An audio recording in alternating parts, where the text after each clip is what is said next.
Bonjour à tous, bienvenue dans cette nouvelle vidéo d'unboxing pour la collection Warhammer Imperium. J'ai reçu aujourd'hui le 7e colis avec lequel j'ai reçu 4 numéros, comme d'habitude, qui vont du numéro 24 au numéro 27. Et donc comme je l'ai dit, c'est le 7e colis, et mine de rien, à la réception du prochain colis, on arrivera au tiers de la collection, donc ça avance quand même. Avant d'attaquer et de voir le contenu détaillé de chaque numéro, je voulais refaire un point sur le décalage de réception des numéros comparé à leur sortie en papeterie. Cette semaine, si je ne me trompe pas, c'est la sortie du numéro 32. Donc l'écart semble se stabiliser à 5 numéros. Et je tenais à préciser que les dates d'expédition des derniers colis sont bien séparées de 4 semaines. Donc là, c'est quand même un point positif. J'avais poussé un mini coup de gueule lors d'une précédente réception car il y avait eu un gros décalage et bah, je veux pas juste signaler les choses quand elles ne vont pas, je tiens également à mettre en avant et préciser quand ça va bien. Donc il semblerait que c'était juste un souci sur une seule expédition. Cette précision faite, attaquons-nous au plus important, le contenu de ces nouveaux numéros.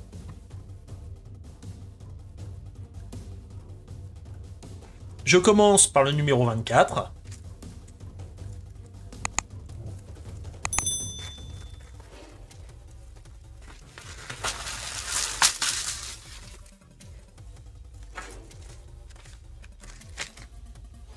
Dans ce numéro, on a deux nouvelles peintures.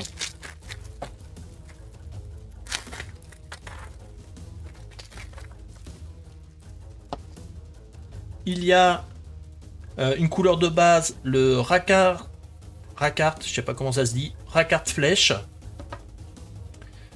Et également un nouveau shade, le Nuln Oil. Alors, comme je l'avais dit dans la vidéo d'unboxing précédente, dans les numéros de peinture, la norme devient de ne recevoir que 2 peintures. Je trouve ça un peu dommage, surtout que les tarifs des peintures est inférieur à 4 €. Alors, peut-être pas pour les shades qui doivent être un peu plus chers, il me semble. Pardon, j'ai pas vérifié avant et j'ai pas les prix en tête. Néanmoins, avec des numéros à 10 €, c'est pas ces numéros qui sont les plus rentables pour nous, bien au contraire. Alors, sur la collection totale, on fait des économies importantes, mais pour le coup, c'est pas le cas ici, et c'est d'autant plus dommage car je trouve qu'il y a des peintures qui manquent énormément. Je pense par exemple à une peinture verte pour toutes les orbes qui sont sur les figurines Necron au niveau des armes ou des armures, mais il y en a sûrement d'autres que j'oublie. Concernant les peintures, de par son nom, le Rackart Flèche, je dirais qu'elle va sûrement servir pour la couche de base pour les visages des Space Marines. Peut-être qu'elle va également être utile pour les peaux qui sont sur les dépeceurs. On verra. Pour le Nuln Oil, ça va être pas mal utile pour faire les shades sur pas mal de figurines, surtout côté Space Marine, je pense. Il va également être utile pour toutes les parties métalliques. Enfin, les parties métalliques, je pense plus aux parties peintes au lead belcher. Il y en a surtout au niveau des armes. Donc, bien content d'avoir ce shade. Passons au fascicule. Et déjà, avant de l'ouvrir, on peut s'arrêter sur la couverture qui montre un combat entre, d'un côté, les Space Marines et de l'autre, des Tyrannides. Donc, c'est plutôt bien timé avec l'annonce de la V10 de Warhammer 40K. Qui va mettre ces petites bestioles en principal antagoniste. Donc à l'intérieur, nous avons un article sur l'Adeptus Mechanicus.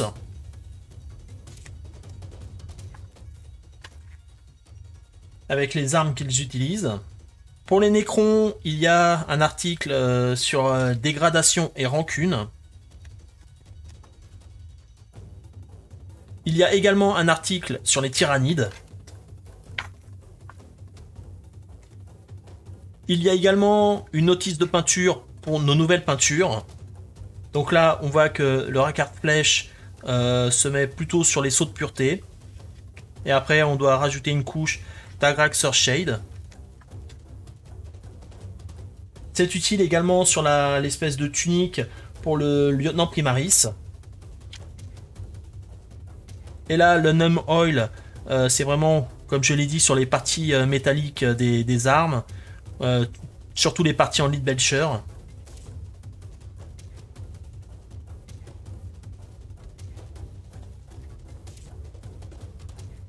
Et au final, ce n'est pas du tout utile à mettre sur les visages de nos unités Space Marine.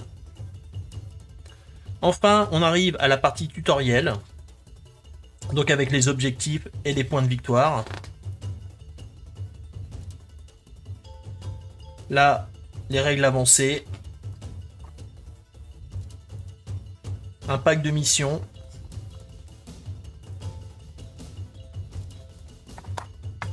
Donc là, je sais pas trop comment ça se passe. Je verrai bien quand j'y serai. Voilà pour le contenu de ce numéro.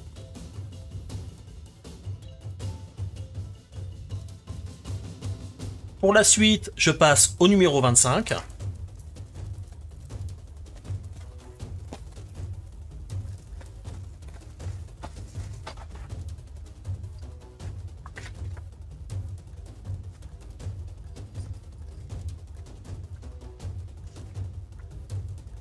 Dans ce numéro, il y a 5 nouvelles figurines. Alors ce sont des immortels Necrons. On va déballer la grappe qui semble vraiment gigantesque.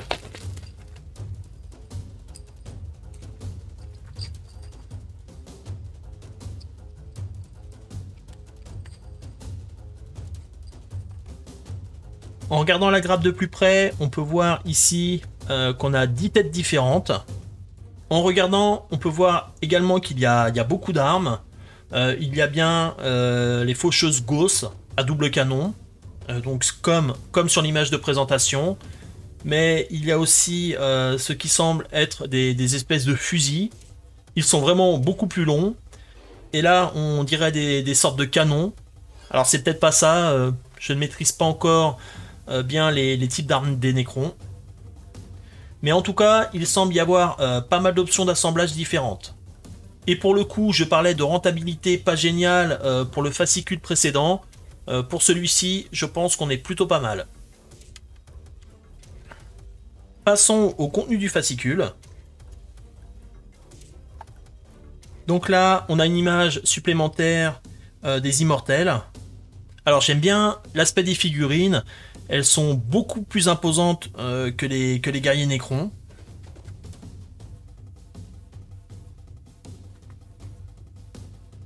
Donc à suivre, on a un article sur la cour royale pour les Necrons. Il y a un article sur la loi de l'Imperium. Un article sur les ultramarines et l'empire d'Ultramar. Et nous avons ensuite la notice d'assemblage. Donc là, je sais pas trop, on voit pas trop d'options d'assemblage. Donc je sais pas si ces armes supplémentaires sur la grappe vont servir pour ces immortels ou pour d'autres unités à venir par la suite. Ensuite, il y a la notice de peinture.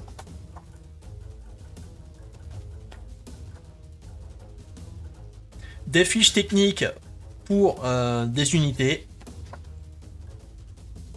Ensuite, nous avons un article sur les règles comment jouer à Warhammer 40 000. Donc avec une présentation des règles, périmètre défensif. Et on dirait qu'à présent, les missions se présentent en une seule page. Donc là, on aurait une mission, mission de scout, sécuriser le périmètre. Il y a également un feuillet supplémentaire, donc les mondes forges en guerre, où là on nous présente pas mal de figurines. Donc on voit des figurines Necrons et des figurines de l'Adeptus Mechanicus.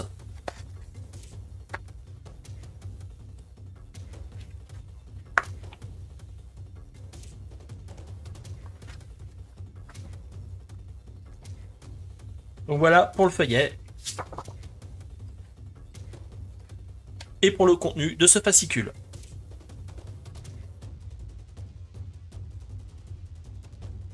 Je passe ensuite au numéro 26.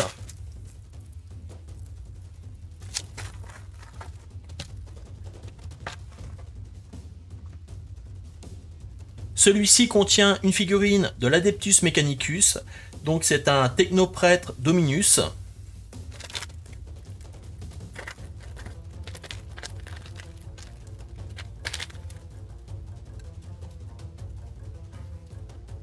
Alors pour le coup, lui, il a un socle vraiment très grand. En regardant les grappes, ainsi que l'image de présentation, il semble ne pas manquer de détails, donc il va peut-être être délicat à peindre.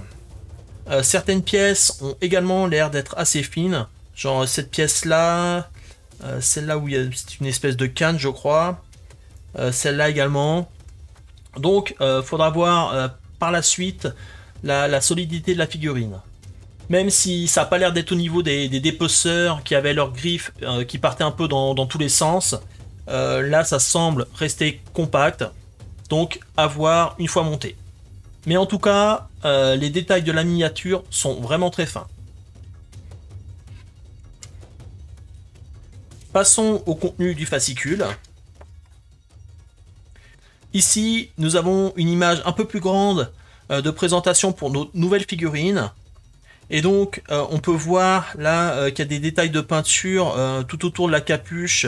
Alors, je sais qu'il n'y aura pas de décalco dans la collection Warhammer Imperium. Donc tout ça va falloir faire à la main, donc ça va sûrement être assez délicat. Comme sur l'arme, là on a l'espèce de crâne qui est divisé en deux. Donc tout ça il va vraiment falloir être très très minutieux. Ensuite il y a un article sur les technoprêtres, donc ce sont les gardiens du savoir divin apparemment. Nous arrivons à la notice d'assemblage.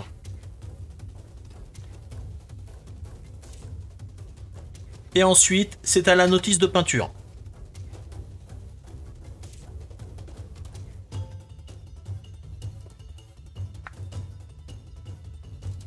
Donc voilà, genre à ces endroits-là, va vraiment falloir être très très minutieux.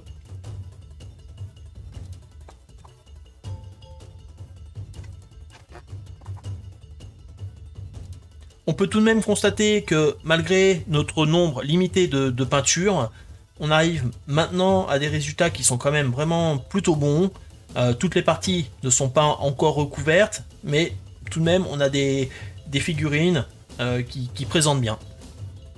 Ensuite, on a la fiche technique pour le technoprêtre Dominus.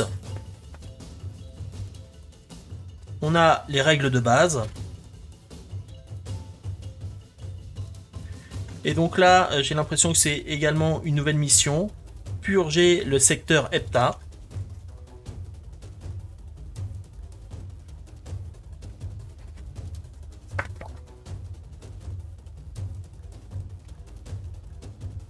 Voilà pour le contenu du numéro 26.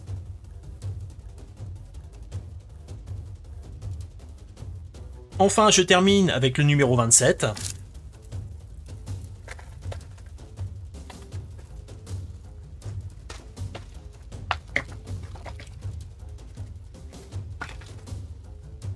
Dans ce numéro, nous avons un élément de décor, le réacteur hémotrope.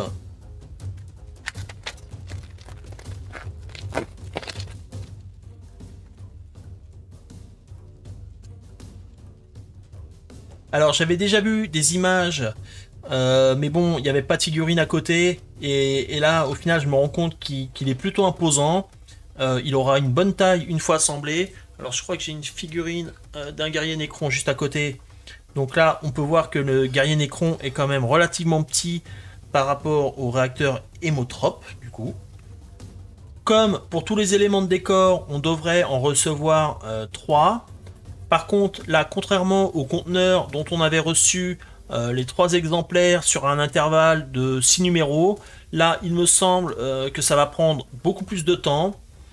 Le dernier qu'on doit recevoir, ça va être dans pas mal de temps. Du coup, je ne sais pas si je ferai une vidéo de peinture de suite ou si j'attendrai d'avoir les 3. Parce que j'essaye quand même de suivre l'ordre de réception dans mes vidéos de peinture. Donc, on verra par la suite. regardons le contenu du fascicule. Donc là, on a une présentation de notre élément de décor.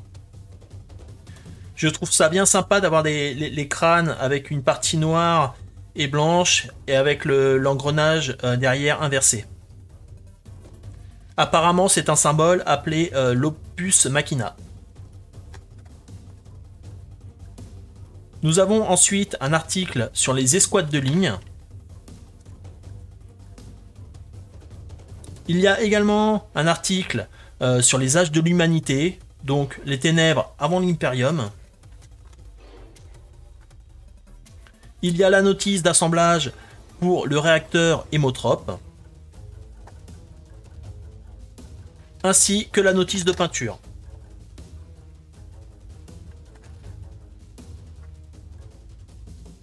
Et donc ici, je peux faire la même réflexion que j'ai fait pour le numéro précédent avec le technoprêtre.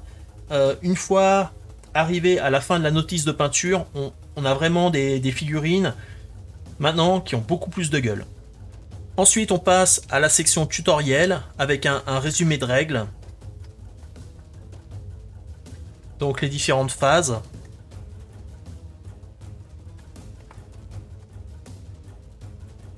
Et enfin, un scénario énergie vitale. Et apparemment une autre mission de scout, capturer le réacteur.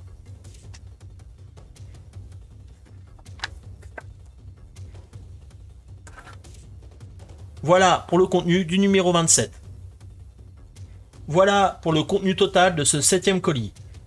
Alors en conclusion, comme je l'ai dit, un peu déçu par rapport au nombre de peintures. Et je pense que je le dirai à chaque numéro dédié aux peintures. Sinon, je suis vraiment très content des Immortels Necrons. La grappe est énorme et semble proposer pas mal d'options différentes. Donc ça sera à confirmer parce que la notice d'assemblage semble le contredire. En tout cas, si toutes les armes supplémentaires disponibles sur la grappe sont bien des options différentes, ça m'amènerait presque à regretter de ne pas avoir pris un exemplaire en papeterie à sa sortie. En tout cas, je vais quand même regarder si on ne doit pas en recevoir d'autres plus tard, histoire de voir s'il n'est pas possible de se faire 3 unités avec des armes différentes. La figurine du technoprêtre semble également assez sympathique, sûrement un challenge à peindre, mais on verra au moment venu. Et enfin, l'élément de décor est assez imposant et il a un aspect plutôt intéressant. Donc globalement, je suis plutôt satisfait et je trouve que l'ensemble du contenu est cohérent. On a un élément de décor, de la peinture, une unité unique intéressante et une grosse grappe pour une unité de figurines.